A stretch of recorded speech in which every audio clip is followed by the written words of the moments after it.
Welcome to another Apollo Papyrus podcast episode. I'm Aaron Apollo Camp.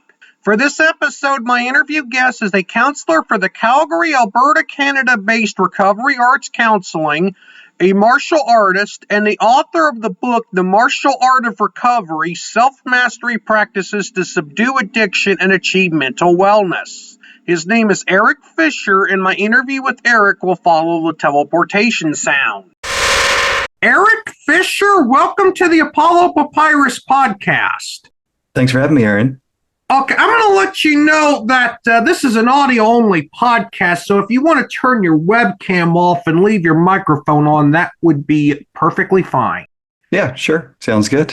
And I'll restart the interview here again, right here, just a couple seconds. Sure. Eric Fisher, welcome to the Apollo Papyrus podcast. Thank you for having me, Aaron. It's very grateful to be on the podcast today with you.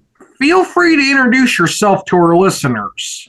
Yeah. So my name's Eric Fisher. Hello from lovely Calgary, Alberta, Canada.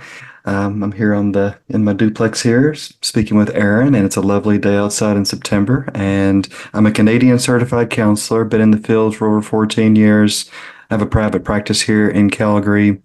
And I also do work with some other clinics and an organization that's a little bit outside of town in Airdrie. And so a little bit about me, I do like to bike, I do like to hike, I do like to get into the great outdoors, been to a few countries, lived in a few countries, 3 in fact, and that's a little bit about myself.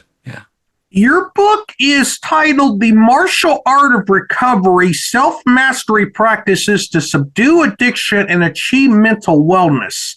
Without spoiling too much of your book, what is it about? To boil it down to its basic element, the book is about the intersection of martial arts techniques with addiction and mental health treatment. That's the quick version.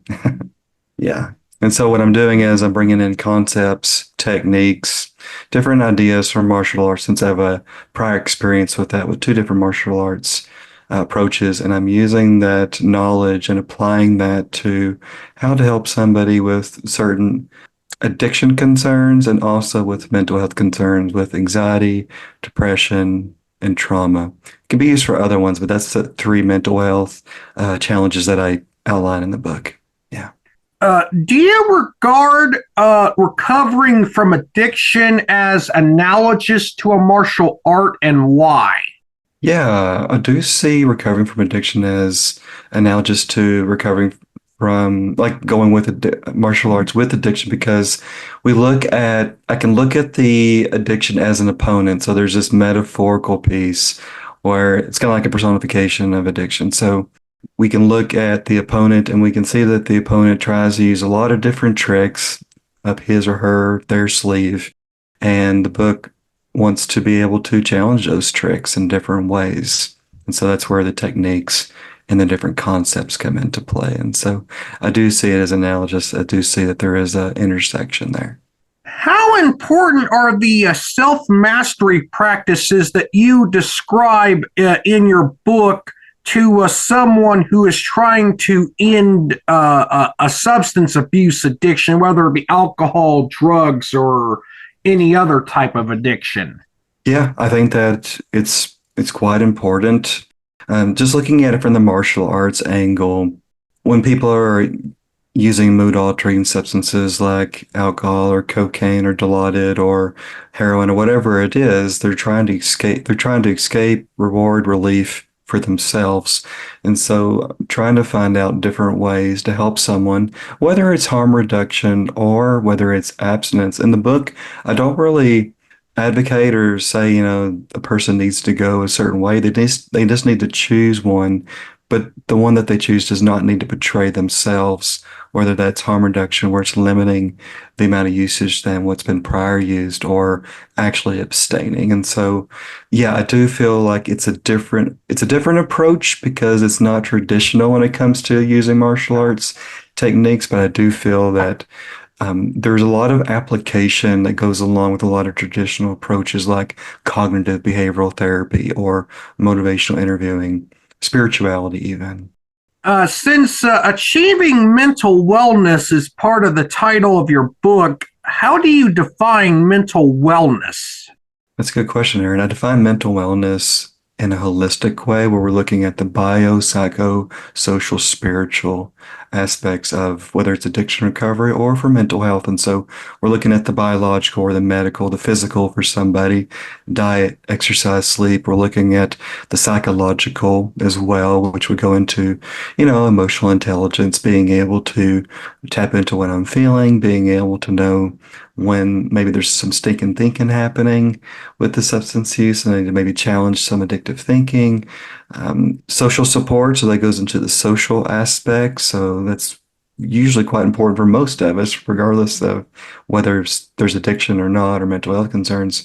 And then the last piece being spirituality. And so I don't mean religion with spirituality, although religion can fit into that. It's more about, for most people, it's more about values and uh, my mission, my purpose, my meaning in life, what gives me spark in this life. And so that's what I see as mental wellness. It's not just one pigeonholed piece, but it's all four of those that work together. They feed off one another, they complement one another. The next three questions I have are about the book writing and publishing process for your book, and I'll start with this question: how long did it take you to write your book from starting the first draft to completing the final draft? I would say from first draft to final draft, from inception of the idea to publishing, was around 2.5, 3 years. What were the easiest and most difficult parts of writing a nonfiction book for you? There were certain aspects that it's beyond my scope of knowledge of practice. Like when it comes to the biological, the medical, it's not something that I was trained in as much. And so, being able to go out and actually get some contributions from people that were willing to contribute was good. So, it was a challenge just to be able to get that information and know who to go to. And also, I think just the sense of compiling the book's chapters, that took some time to edit, to rearrange, to figure out what's going to be best developmentally when it comes to the first chapter all the way into the concluding chapter. So that's a few of the parts I would say that was difficult because I wanted it to be fluid and seem natural from the progression of the chapters.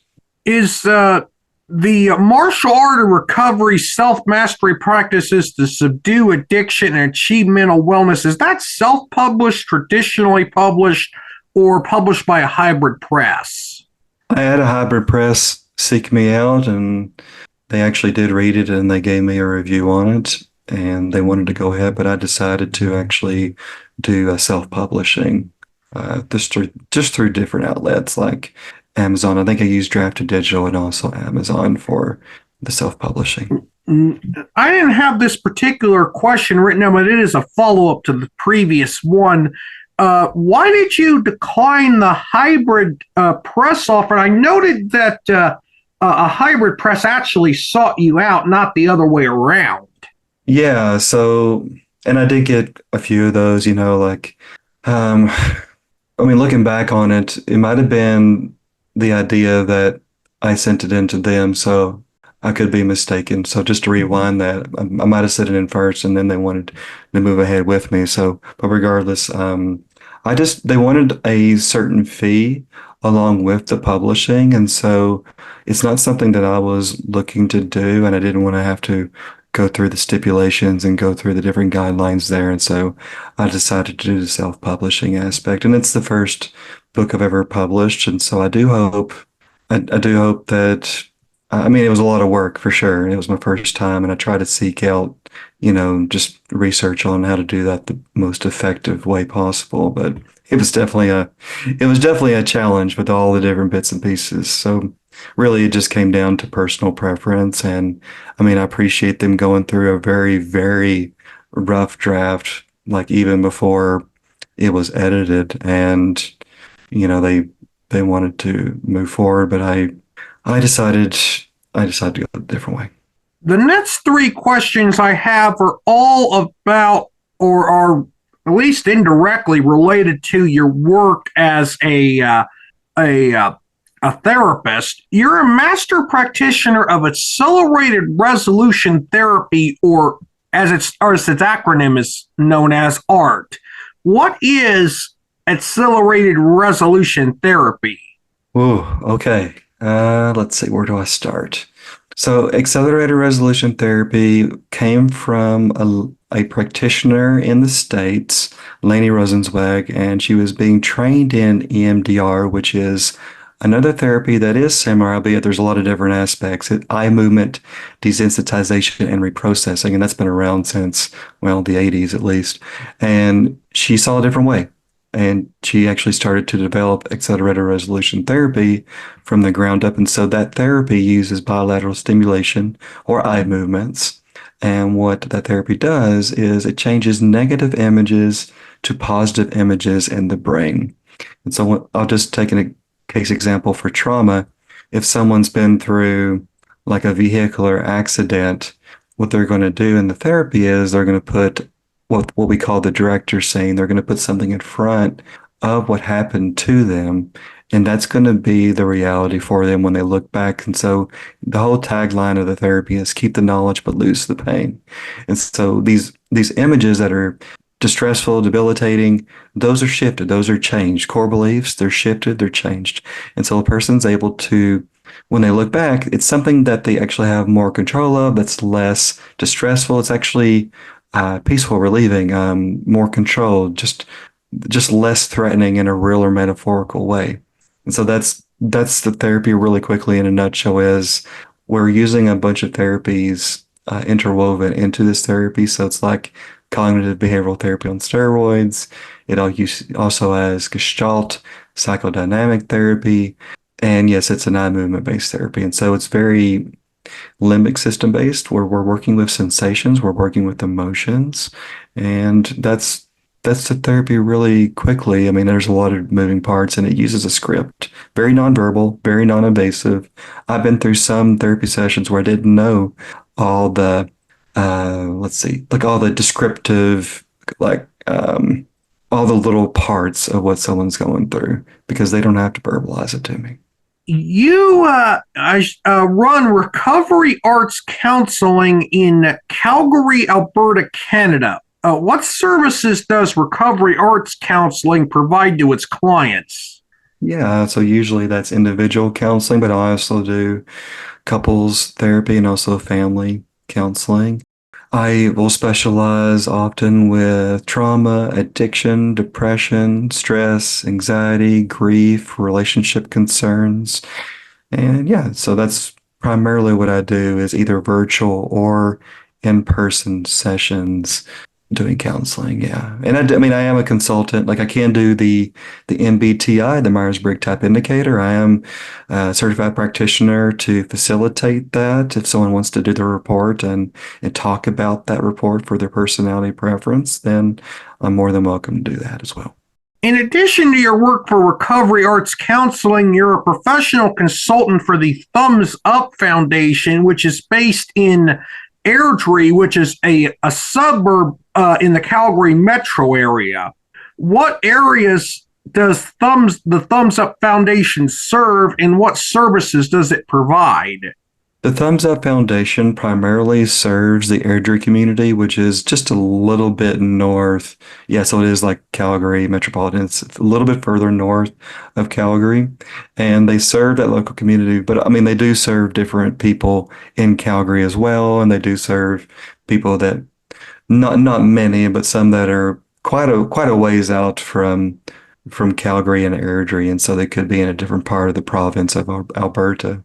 And so what the Thumbs Up Foundation really is seeking to do is have an integration with different professional practitioners, different providers, and start to have a network where someone does not get lost in the cracks in the system. I mean, it's a little different than the States. However, the whole issue around not being able to get the proper support expediently and in good quality can be a concern up in Alberta as well in Canada. And so the Thumbs Up Foundation is all about brain health. It's all about treating that person holistically. And we provide comprehensive treatment evaluations. We also provide access to different third-party supports, and a lot of that is funded for individuals. We do have some pilot programs. We actually had a group therapy program that finished earlier on in the year, this year in 2024. And we also had an integrated recovery program for addiction and mental health treatment summer last year, which was 3 different phases. And we had a group of people that were participating in that. So we're doing those type of pieces where it's all really about community, the importance of community health. So that's really quickly what the Thumbs Up Foundation is all about. I have one final question, and this is what I found to be particularly interesting about you. You've interned for the FBI, the Federal Bureau of Investigation here in the United States, on 2 different occasions. Without giving away any state secrets, what were those experiences like? Yeah, that's funny. They were exceptional. I mean, I did my first internship when I was in my 4th year of university, when I was doing my bachelor's of psych. I was able to be, I think, the first one at the school to actually participate in the internship program at a residential field office in Jackson, Tennessee, with a group of agents, and that was very eye-opening. I mean, I mentioned this on another podcast. Like once me and an agent went dumpster diving for a certain fashion item that someone used. I think it was during a robbery, and being able to go on rides with the agents and do a little bit of paperwork with that field office, and being able just to talk with the residential agent in charge about his experiences, and he had some really interesting experiences. So, I mean, it was really interesting because I was in the daytime, I was going to classes, and then I would drive out to Jackson, which is about a 35-minute drive from the university, and I would do the internship. And I did keep a log, actually, like a journal type of log for the whole internship, so I could go back to that. But it was really cool. And then my second internship was actually at Washington, D.C., at the headquarters, and I was actually an alternate for that one. And so, Aaron, I didn't actually get that immediately after applying, but someone had to bow out, and so I was able to go. It was an exceptional experience. It was an amazing time there. I was able to meet people from almost every state in the union, and I think it was the 100-year anniversary in 2008 when I was there, and so I actually got to go to a lot of different embassies and get this invitation for it was like a gala or some type of like a gathering of sorts for that anniversary. I was able to work in the Office of International Operations, the Middle East unit, and so I was able to see a lot of information, a lot of content that I had not known about, and that was very intriguing. Yeah, so you could say I'm kind of speaking in kind of a vague generality, but yeah, I can't go too deep into what was seen. But I did go to Quantico on at least one occasion, and that was really interesting. I was able to shoot a few guns when I was in both internships. I was able to shoot a shotgun and a handgun during the first internship, and on the second internship, I think it was like an MP5. It was like a semi-automatic gun, so that was interesting. And I actually had to do polygraph examinations for both. And so they would go even out to where I live. They would talk with different people that I grew up with. They would talk with my parents, and just really making sure that, they're making sure that I was, well, verifying who I actually was and that I wasn't going to be a threat to the programs. And yeah, the polygraph examinations were really intriguing, and just how those experiences went and it was with 2 different people. One was different than the other, and so just seeing how both of them went about that was, really intriguing as well. Yeah. Eric, thank you for appearing on the Apollo Papyrus podcast. You were a fascinating guest.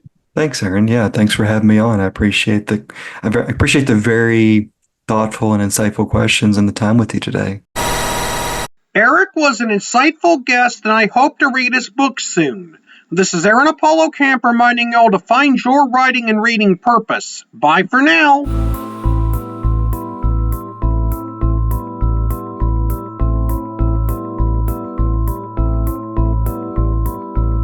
Copyright 2024, Aaron Apollo Camp, all rights reserved. This podcast episode is intended for the private listening of our audience. Any reuse or retransmission of this episode without the express written consent of the podcast host is prohibited, except under fair use guidelines. Royalty-free music and sound effects obtained from https://www.zapsplat.com.